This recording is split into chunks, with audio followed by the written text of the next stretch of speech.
A gente segue ao vivo aqui com o Expresso CNN para te contar sobre a prévia da inflação oficial do país, que recuou 0,37% em setembro, segundo os dados divulgados hoje pelo IBGE. E já que estamos falando de economia, temos a companhia de Fernando Nakagawa para explicar para a gente o que influenciou exatamente essa queda. A gente pode chamar de deflação, Naka, mesmo sendo uma prévia? Dá sim, porque veio um número negativo, então dá inflação. O que não dá é, quando o PIB cai uma vez só, chamar de recessão. Nesse caso, os livrinhos de economia dizem, é preciso esperar 2 trimestres. Mas na inflação, um mês já é deflação. E o número deste mês, que a gente conheceu mais cedo, Elisa, veio melhor do que o esperado, porque os economistas estavam achando que ia cair mais ou menos 0,20%, caiu 0,37%. A gente tem os números aqui que mostram itens importantes dessa história para entender onde é que os preços estão caindo.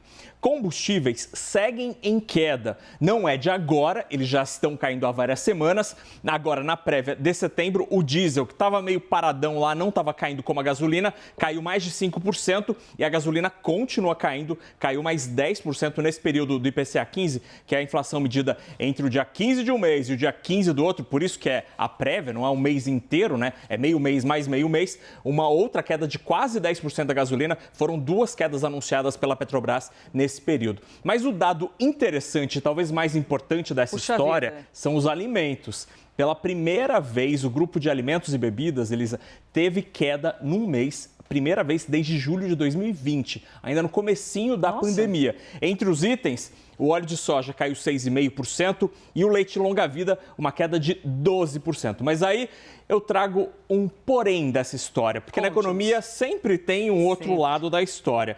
Em 12 meses, no acumulado de 12 meses, o diesel tem uma alta de 48%. Óleo de soja subiu 17,6%, mesmo com essas quedas aqui. No caso da gasolina, aí sim a gente tem uma queda de 14% em 12 meses. E no caso do leite de caixinha, um aumento de 46%. E aí um outro preço importante, o leite em pó, que é mais usado no Nordeste e no Norte do Brasil, esse não está caindo, não. Pelo contrário, subiu mais de 3% em setembro. Você imagina uma família que paga quase R$8 uma caixinha de leite, num botijão de gás mais de R$100. Como é que vive, né? É o desafio do brasileiro diariamente. Naka, obrigada, viu, por vir aqui e trazer para a gente todas essas explicações.